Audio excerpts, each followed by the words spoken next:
በሆቴልና ቱሪዝም እንዲሁም በሌሎች ኢንቨስትመንቶች ላይ የሚሰሩ 500 ባለሀብቶችን ማስተናገድ የሚያስችል 600 ሄክታር መሬት ማዘጋጀቱን የሸገር ከተማ አስተዳደር አስታውቋል።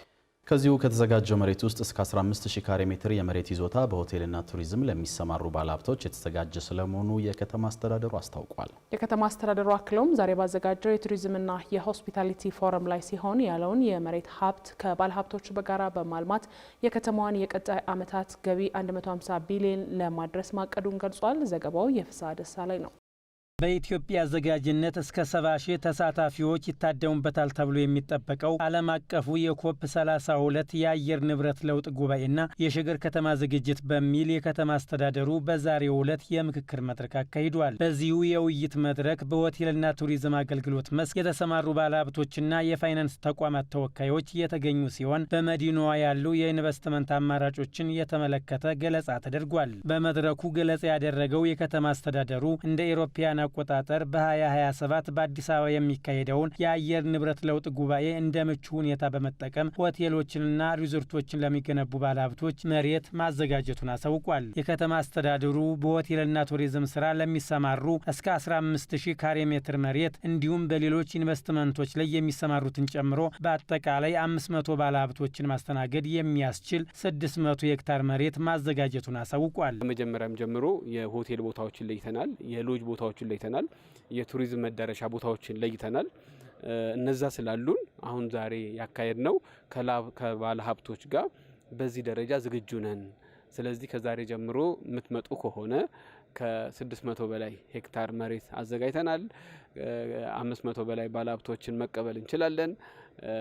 ብዙ የስራ እድሎች የሚሰጥ ከብዙ ቢሊየን የሚቆጠር ካፒታል ያለው ኢንቨስትመንት አድርገን እነዚህ ባለሀብቶች የተለያየ ቦታ ላይ እንዲሳተፉ ነው። ሆቴል የሚፈልገው ሆቴል ላይ እንዲገባ፣ ሆቴሉም ራሱ ደረጃው ይለያያል። የ5 ስታር አለ፣ ዋቴቨር በደረጃው የተቀመጣለና ኮፕን ውጤታማ እንዲሆን እናደርጋለን።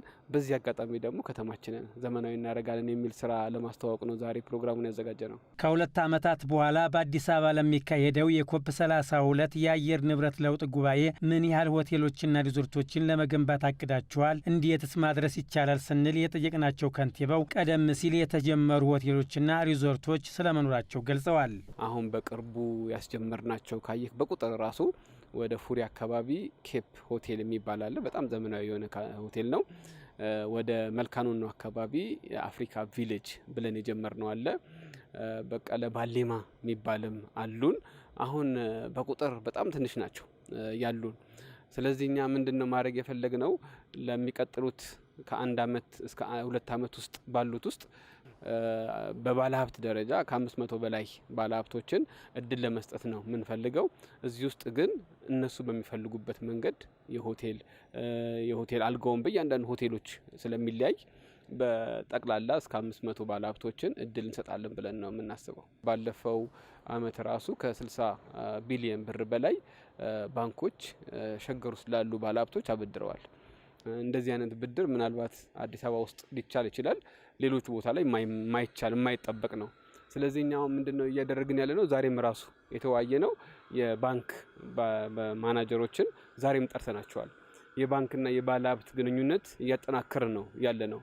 በከተማ አስተዳደሩ ምቹ የስራ አካባቢ ያለ ያሉት ከንቲባው ባለፈው የበጀት ዓመት ብቻ 24.5 ቢሊዮን ብር ከግብር መሰብሰቡን ጠቁመዋል። በተያዘው በጀት ዓመትም ከተለያዩ የገቢ ርዕሶች 40 ቢሊዮን ብር ዓመታዊ ገቢ ለመሰብሰብ የታቀደ ሲሆን በሩብ ዓመቱ 17 ቢሊዮን ብር መሰብሰቡንም ከንቲባው አክለዋል። በተመሳሳይ በቀጣይ ዓመታት የከተማውን የመሬት ሀብት ከባለ ሀብቶች ጋር በጋራ በማልማት የከተማዋን ዓመታዊ ገቢ 150 ቢሊዮን ብር እናደርሳለን ብለዋል።